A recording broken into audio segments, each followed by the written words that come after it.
And blessed to be with you, Kevin Miller in the morning, KIDO Talk Radio. Coming up, we'll hear from Liberal Steve and more of your phone calls. Joining us now, our great friend Mark Meckler from the Convention of States. Mark, good morning. Good morning. How's my favorite local talk guy? Well, still employed, thankfully, sir.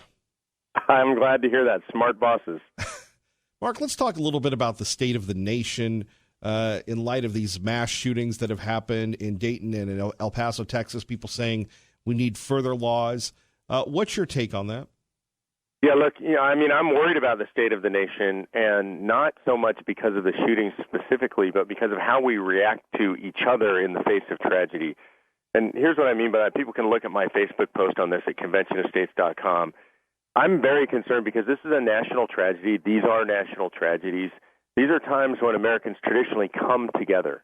And we come together, we join hands, we pray together, we grieve together, and we solve problems together. And right now, what happens when these things happen is we are immediately at each other's throats. You see politicians playing the blame game, politicians trying to pass legislation that really has nothing to do with solving these problems, and then they accuse people who don't want to pass that legislation of being evil.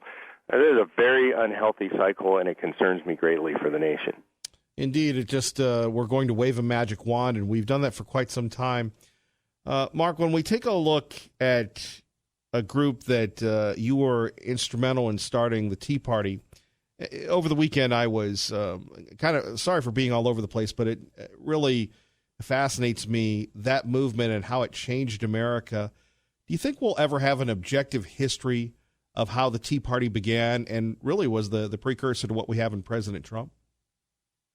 Look, I think it's always a question of who wins. And that sounds funny, but the victor writes the history. And so I think what will happen is if we actually win the fight that we began, and by that fight I mean fundamentally it's more than just politics, it's a culture war. So if the idea that government should be limited, that spending should be limited, that the citizen is primary, not the government, if that prevails in this country, which I believe that it ultimately will, then we'll get an accurate history. If not, we'll be painted as a mere blip in history filled with a bunch of racists and haters. Again, you think of what happened before the Freedom Caucus. You had President Obama seemingly unstoppable, and ordinary Americans coming together and just joining each other through social media, through talk radio and others to have a big impact, threatening the status of both political parties, really. That is exactly what happened. We get accused of, somehow being just a reaction to President Obama, but the reality is this, that the policies of Obama were just a continuation of the policies of his Republican predecessor. The Republicans were about big government, big spending. Remember, Medicaid Part D came under Republican administration. The EPA comes from a Republican administration. So this idea of the rapid move towards big government has been going on for a very long time. It's both parties, and the Tea Party was a reaction to that. And I'm sad to say that the one non-lasting legacy of the Tea Party is this idea that we shouldn't spend more than we bring in, because the Republicans right now under President Trump are spending more than ever. It seems to be unfettered and uncontrolled. Let's talk about that, because that goes under the table quite a bit. Our own Senator Mike Crapo, chairman of the Banking Committee, he's been talking to us about this for years, and others who will listen, this unsustainable debt, this unsustainable deficit that we keep adding to. And President Trump, the Republicans and the Democrats, just gave us another whopper lately. Yeah, it's really outrageous. $1.4 trillion. The debt is so far out of control, nobody even knows what it means to over $20 trillion, $21 trillion. The deficit, $1.4 trillion a year, it looks like now $1.3 trillion. Those are numbers that are unfathomable. But here's the thing that we can know about this for sure. They are unsustainable, and they are immoral. And why I say immoral, you can go all the way back to the founders. They said imposing debt on future generations is immoral. And by the way, in most contexts, it's actually illegal. In other words, a credit card company cannot have you sign an agreement that assigns your debt to your children, because it's considered immoral, so we made it illegal. But the federal government can.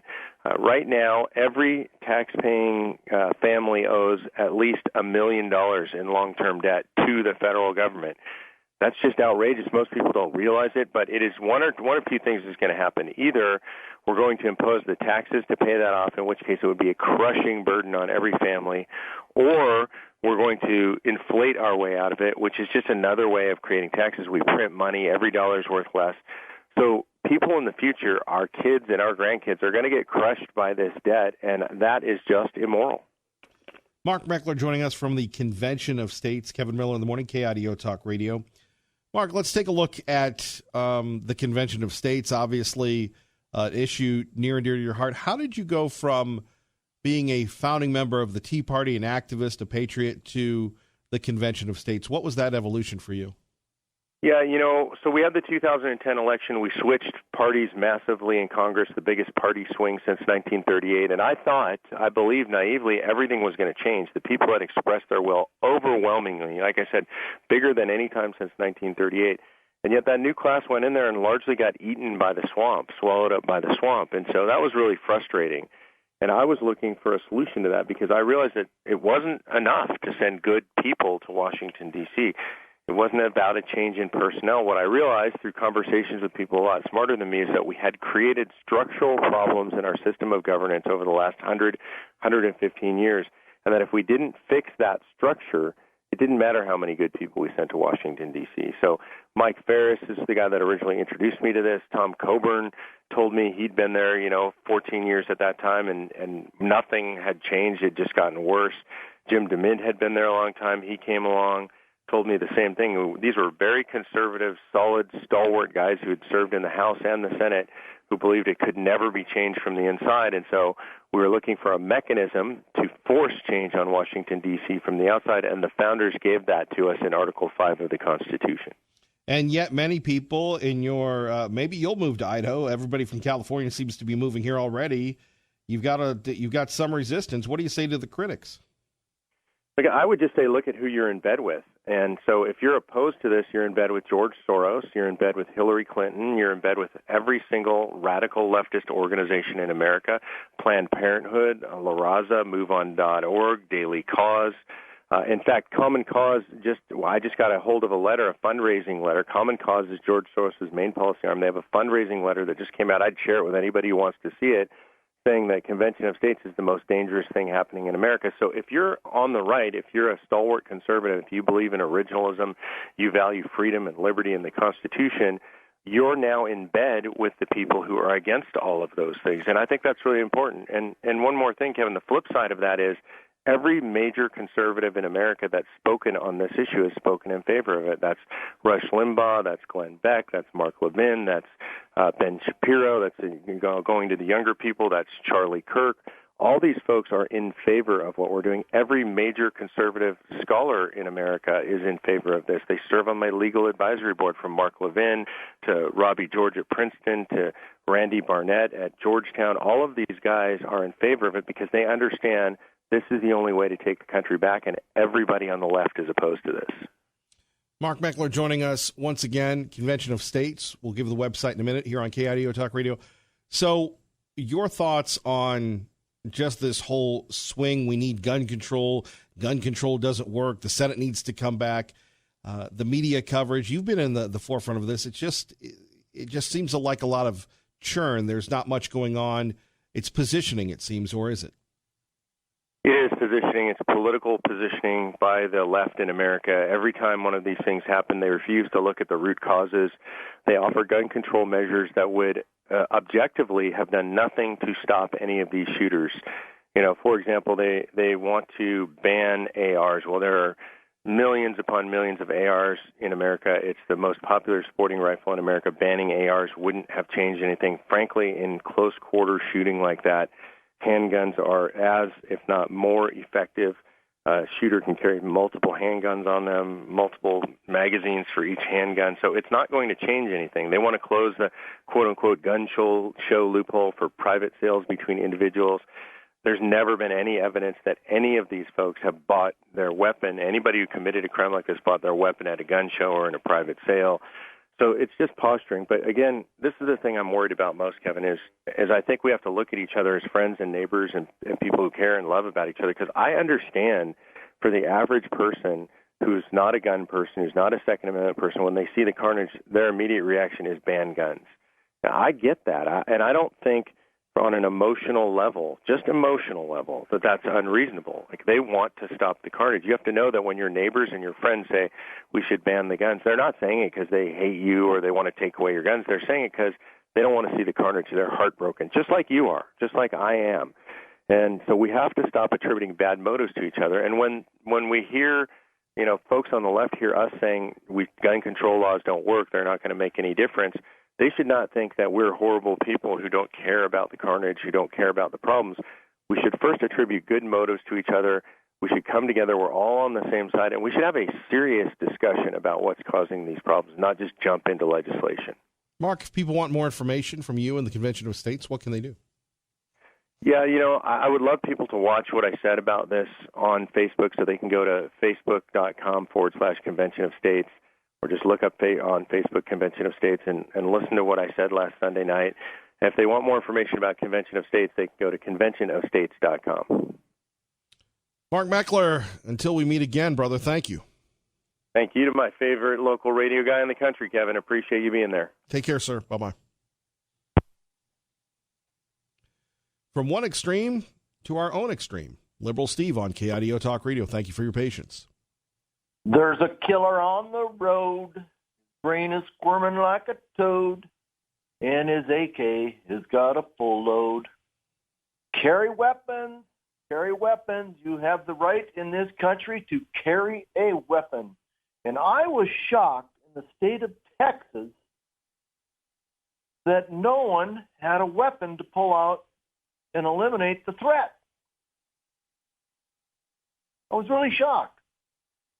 Texas is known for, things like that. So I know, Miller, you always carry. I always carry. I wouldn't be without it. I mean, how else would you be able to eliminate a threat like a machete or an AK or, you might be the first one shot down, so you won't be able to do it, but you don't stand a chance otherwise, period. You can't outrun a bullet. And if you think you can, you're a fool. So, and know your surroundings at all times. You don't have to be anxious and full of anxiety and worried because the possibility of being in a store when it's robbed or in a Walmart when a shooter comes in is your odds of winning the lottery are probably better. But don't be foolish. America's given you the right to protect yourself and your family with a weapon, if necessary. Carry a weapon, period. As far as the donut store, on the news, they showed the contract that was in the small print of the contract. So Albertsons must have saw their donuts and rolls and everything go down in sales, so they went after the guy. Because why didn't they, at the very beginning, have their attorney approach them and say, hey, you're competing with us, can't do it. Now this is a family business. He sunk all his money into it. I feel really bad for him and his family, and the little store next door, too, is going to get it. But, hey, like you always say, Miller, that's the law. And the law follows contract. Right. I'm with you on that. However, this is a bad move for Albertsons, though. Albertsons does a lot of great work in the community, a great employer. Everybody loves Albertsons. Wouldn't it be better to quietly stand down on this one? No, because nobody will even remember it in a month. Boy, and you call me a cynic. Well, I'm not a cynic. That's America, Kevin. We're a drive-by McDonald's country. In other words, I'll take a number 5. We got to have our 156 channels of TV. I mean, if you work 40 hours a week, 50 hours a week, 60 hours a week, how do you have time to even watch an hour of TV? But yet America forks out $100 or better a month to pay to watch TV. Come on, it sounds like you're envious. Yeah, I'm on a roll. You are. So Miller, you stay fired up, and if you're listening out there, Linda, carry that weapon, and I know where you carry it. Bye, Miller. Goodbye, Liberal Steve. All right. From every end of the political spectrum, 580-5436, 580-KIDO. Coming up, the president has visited the places impacted by these mass shootings. Is it time for Congress to step up. How comfortable are you with the Senate coming back in session to talk about taking away your guns? Isn't that really what it's about? Kevin Miller, KIDO Talk Radio. Broader background checks, such as the Manchin-Toomey bill, would close some of the loopholes that currently exist, the gun show loophole, for example. And this is broadly supported by Americans who are Democrats, Independents, Republicans, by a majority of gun owners, because it simply means there'd be one more layer of protection to ensure that those Americans who are exercising their Second Amendment right are doing so responsibly, and that we are taking action to keep guns out of the hands of those who shouldn't have them. And there we have Senator Chris Coons, Democrat of Delaware, telling everybody that, yes, we want further background checks. The NRA has warned the president, don't go there, sir, don't go there. Your call's next with Kevin Miller, KIDO Talk Radio. But first, let's get you to work safely and on time. Good morning, Dave. Kevin Miller in the morning. Let's get to your phone calls. Let's go to Jim. Jim, good morning. You're on KIDO Talk Radio. Good morning, Kevin. Your comment before the break was about the Senate reconvening to discuss how to stop these mass shootings, and your last comment wasn't that what it's all about? And I don't think that's what it's all about. According to Rush Limbaugh yesterday, the fella in El Paso is a member of a whole bunch of lefty organizations, and I just thought that he was mad at the wrong people to begin with, and I still think he is. Him and a lot of other folks that are PO'd at people crossing the border, they're not the problem. There's 435 members of Congress that haven't done a damn thing about border control for years and years and years, and the folks that are being imported from Democratic-sponsored organizations are taking the heat for that. I think that's an effect, not a cause. And to fool around with gun control is ridiculous. There was 50-some shootings in Chicago over the weekend, which is supposed to have the highest gun control of any state in the union. And obviously it's ineffective there. Why we would ever believe that it would work any better anyplace else is beyond me, because that's not the problem. Well, you know the old saying, trust me, I'm lying.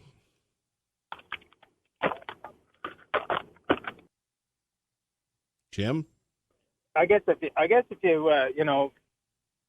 continue in that line of that ignorance is the problem in this country, because people believe about anything you tell them. If you get on the news and tell them that immigrants are the problem, and there's a certain number of the population that will believe that, and that guns are the problem, there's a certain bunch of folks that believe that, but they never go look for themselves or look for where that came from.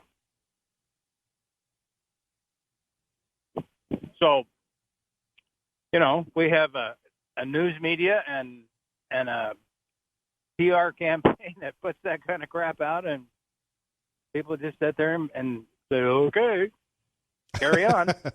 Well, those are the ones that actually do the research. Most of them get their stuff from social media. Yeah. So gun control is not the problem, and background checks are not the problem, and immigrants are not the problem. Our Congress and our own population is the problem, that we don't look beyond the end of our nose and we believe what those other folks will tell us. Almost had a slip there, Kevin. Ah! Jim, thank you for the call and for listening. We appreciate you. Have a great day, Kevin. All right, Jim Barber joining us. Kevin Miller, KIDO Talk Radio, 107.5 FM, 580 AM. Coming up, Brian and Sherlock and you. People urging over 200 mayors saying we need to get Congress back in session. That's not going to solve the problem. And some problems don't want to be solved. I'll explain next. Good morning, Maggie. Rolling on the right side out to Capitol Hill, Rachel Sutherland joins us from Fox News Radio. Rachel, good morning. Hey, good morning, Kevin. Good to have you with us here. So it possibly is heating up in the Straits of Hormuz when we're looking at another country helping us hopefully keep those straits safe for international trade. That's right. In fact, the UK is joining in with the United States in protecting the Strait of Hormuz. The details are not set yet. There are other countries that are still in the 2015 Iran nuclear deal that don't want to participate, including Germany and France, at least at this point. But the idea is to protect that international waterway. It's a very narrow passage, but about 20 million barrels of oil pass through every day, along with other kinds of cargo. And Iran has been, you've been noticing their provocations, the seizing of a British cargo ship here recently, obviously the downing of an American drone that they claim was in their waters. And there's a new report out that Iran is using GPS technology to try to lure ships away from the international waters into Iranian waters for the sole reason of trying to capture that ship. So there's been a new warning put out about that, as Iran really appears not only to be on the defensive, but going on the offensive lately. Boy, that is disturbing. So I know the United States wanted more allies, but only Great Britain seems to be joining this effort. That's right. At this point, it has to do, I think, partly with the Iran nuclear deal, the fact that the U.S. has pulled out of that deal.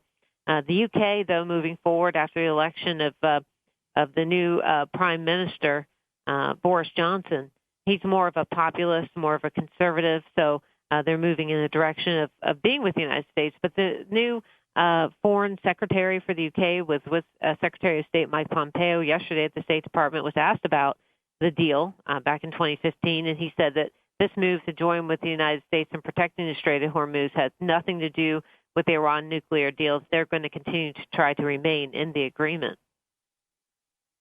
Moving on to Capitol Hill, it's kind of a slow time, but as you've reported on the Big Fox, which you report there all the time, but on the newscast, that many mayors across the country, along with other activists, are pressuring the Senate to come back in session. As a veteran political journalist, that you make your living actually covering the House and the Senate, do you think that's possible? Is that a probability, or is this just more what we'll hear in the media, ma'am? I think it's a little unlikely because at this point, Senate Majority Leader Mitch McConnell has been at his home in Kentucky. He hasn't seemed to signal that he's willing to bring back the Senate. What the House members want, they've sent a letter to him asking, I believe, upwards of 200 of them asking for an August session to take up a bipartisan bill that was already passed by the House expanding background checks. But at this point, it doesn't look like he's going to do that. The legislation they're talking about doesn't have anything to do with these red flag laws, which obviously has been in the media since the president has said it really signaled his openness to having more of these red flag laws. Several states have them, but it's unclear if what he's talking about would be more states passing them or if it would be on a federal level. And those laws allow law enforcement to step in if someone's deemed a threat to themselves or others to temporarily take access to guns away. And there are opponents of that. The NRA in the past has spoken out about it. I'm not sure if they're still completely against the idea of red flag laws. And there is concern that it could be abused in some kind of way. If there's a spat between family members or domestic violence situations, they could be irresponsibly used. So a lot of concerns there, but people calling for action in the wake of these two horrific shootings. Rachel, we appreciate you. Thank you, ma'am. Thanks, Kevin. Rachel Sutherland joining us. Let's get you your calls. Thanks for your patience. Talking red flag laws, the president seemingly to endorse them the other day. Not a lot of folks are happy about it. Let's go to Brian in Nampa. Brian, hope you're sleeping a little better. Good morning. You're on KIDO Talk Radio. I am, Kevin. Thanks for saying that. 8 hours last night. Great. And AHI is below 3, so Boy, you know what that means. That is great in this weather, man. Yeah. And the weather's changing, so God's blessing us people with sleep apnea with cooler weather, so thank God for that. I wanted to talk. Yesterday I watched an interview on Fox News with the Dayton, Ohio mayor.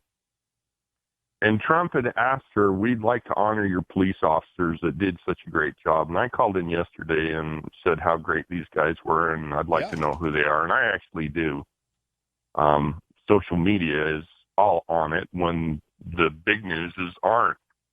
But I just find it rather, I don't know, ironic that a Democratic mayor, when the President of the United States says, we want to honor these guys, let us honor them, says no. The best thing you could do to honor these guys is to get an assault weapons ban. And is there any other hero in history that we wouldn't like? Why aren't we taking these extremely well-trained, did their job perfectly in extreme circumstances and putting them up on the national stage with the President of the United States and giving them a medal? No. What does the Dayton, Ohio Democrat mayor want to do? Violate America's Second Amendment rights. That's, I don't know what do you think about that, Kevin? Do you find that a little odd or what? Well, I think the most dangerous entity that we have is the local media and the national media, because they shape the message and they always focus on the negative. And Brian, you're right to bring up the brave men and women of law enforcement that have been vilified by the same media, and the amount of restraint that is required for being in law enforcement. Most of us, if we don't get our number 5 in 2 minutes, or if we need patience, we don't understand that very concept. But to be able to, wait somebody out, some deranged lunatic that threatens to take away your life and others, to rush towards the bad people. Why aren't we focusing in on the incredible response of law enforcement as opposed to the sickos and trying to take away our rights to keep and bear arms? The media is the most dangerous entity because of the points that you brought up. They want to empower the Democrats to disarm America and to embolden and empower the criminals. Yeah, and I'm a little biased. My uncle was a sheriff. My mom was a dispatcher. I had a cousin that was a state trooper here in Idaho, got shot. So I know, when you live around those people and they train you and they, you hear the stories. I can't, how many times my mother came home crying? People just don't get it unless you've been in a family like that. You just don't get it. Number 2 thing, Kevin, the assault weapons. There was a homeowner that held off 4 gang members with an AR-15 a week before the shooting happened. He killed 2 of them. The other 2 ran off. He did that with an AR-15. All 4 of them had pistols. If I don't know a more effective gun for home defense, there isn't, and I'll explain why. Because that round penetrates less than a pistol, less than a shotgun, less than an AK-47, less than any other hunting round out there. So let's just say I have 4 guys rushing me at my door with pistols. Their rounds penetrate further than my AR does, but what does that do? If I miss one of those 4 guys and I hit a wall, it's less likely to hit my neighbors. Does that make sense? So us gun guys that know a lot about guns will tell you the most effective weapon for defending your home is an AR-15, not just because it stops the bad guys and intimidates the heck out of them, because the round is light enough, and when it hits, it spins, it drops all that energy, and you don't shoot your neighbors. So it's not like we don't know what we're talking about, and we don't care about our neighbors. Do you think I want a stray round going through multiple houses and hitting my neighbor? No, I don't. That's why I don't shoot an AK-47 for home defense. I shoot an AR-15. And this is my point. Guys like me who are related to John Browning that know all this gun technology, know all this, and will teach it to all of you. But you don't listen to us. The people you listen to are the ones like Joe Biden that tell you to take your shotgun out the back door and blast it up in the air, and then you're in jail because you just discharged a weapon without a threat. And I hope the American people will get educated. I hope they'll learn, and I hope they protect themselves. We've already had an assault weapons ban for 10 years. Our own government said it didn't do a dang thing to stop violence. No. So what good is it going to do it again? It's not going to do anything. For every one person that's murdered with a weapon in this country, and this is the CDC, your own government, says 16 times to 100 times somebody defends themselves with a weapon. And right, and that what? That goes back to the media where they're not highlighting those stories. Brian, I got to run. God bless. Let's go to Sherlock. Kevin Miller, KIDO Talk Radio. Good morning, Sherlock. Well, and a fine morning it be. Thank you for your patience. You're welcome. About 3 different issues that had been brought up by the gentleman that just was on the phone. You don't take, like Biden, and shoot the 12 gauge outside. You keep it inside. You don't use a 223 nor AK-47, etc. You take the shotgun inside. But nevertheless, I don't want to digress. What I really called about was your advocate of the Fifth Amendment. You do recall? Yep. That was done 25 years ago, thereabouts, in which attempted a constitutional convention. It didn't succeed, primarily because what Idaho did in conjunction with Colorado, and it killed it. It was going to be a convention back in Annapolis, but nevertheless, again, your gentleman that is an advocate of the Fifth Amendment, he has a pure heart. He doesn't know what he's advocating. And Jim DeMint, etc., all the other people, I'm well familiar with all of them. And from the aspect of, no, the Fifth Amendment is not the solution. The solution is knowing your status, and it has nothing to do with economic status. It is your status as a citizen of the United States or the United States of America. There's 2 different statuses. And on that, I will leave you to pose it to your listeners. You just did, Sherlock. Thank you for listening to KIDO Talk Radio. You're welcome. More of your calls next. Kevin Miller, KIDO Talk Radio. Kevin Miller in the morning, KIDO Talk Radio. Back to your phone calls. Holly, good morning. Good morning, Kevin. Thanks for your patience. I have to say, I have been taking a little break from trying to fix the country, but there's a few issues that I needed to speak some truth on. And as much as I appreciate Mark Meckler's point about how we are divided and we need to come together, coming together to do the wrong thing is never the right thing. I think that people may not realize that they tried to do a convention of states back in the 80s to chip away at the Constitution. And I've recently read an amazing book. It's called, if your listeners will go to freedomfirstsociety.org and order the book, The President Makers, it will open a lot of eyes about how our Constitution has been chipped away at, how Council on Foreign Relations approved presidents, which you're right, Kevin, the media is in control of a lot of things. Even those who are true patriots have been misinformed about many things. I think it would open eyes for people to know that even President Reagan had 331 members of his cabinet that were members of the Council on Foreign Relations. And big money has run this country for a long, long time. But I would just have to tell people, again, that a convention of states is an awful idea at this time. And they've been having that as an agenda for a long, long time. And it's unfortunate there's so much money behind that, because if Mark Meckler would read that book, I think.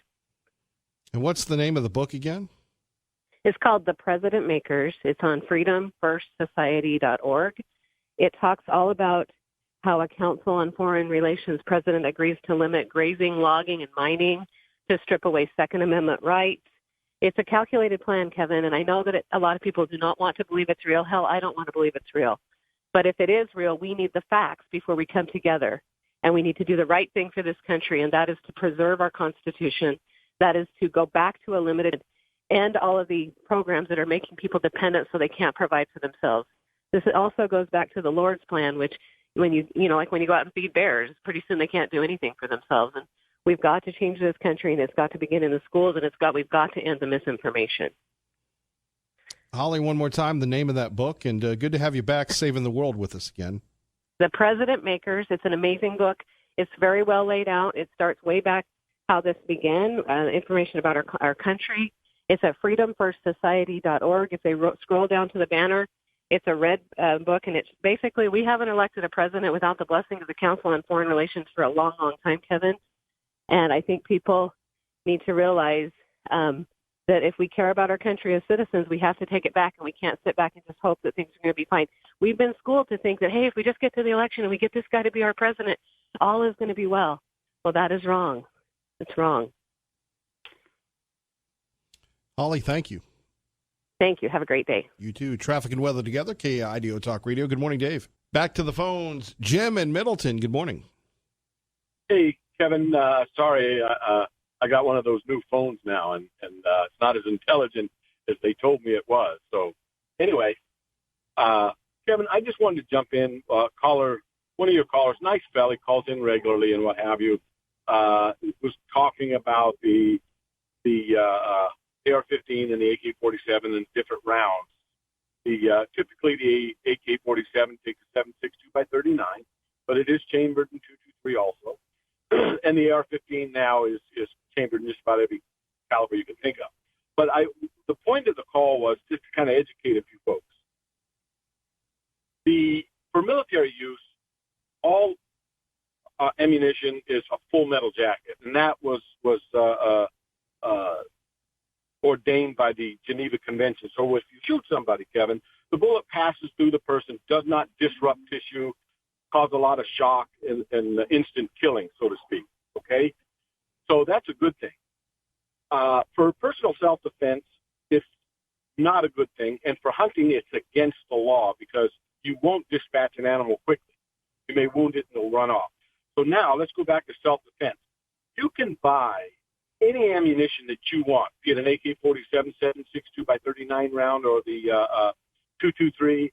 You can buy it in full metal jacket. You can buy it in a defense round, Kevin, which if you have in your home, if it hits a wall or something, it expands and explodes. Nobody gets hurt. It doesn't go through 5 walls and so forth. The biggest misconception, people talk about this as if there's nothing else available. I'm a hand loader. I can hand load a bullet to do almost anything I want. Long range, short range, go through brush better, expand quicker, not expand at all, and so forth. So just wanted to share that with the audience, some of the folks.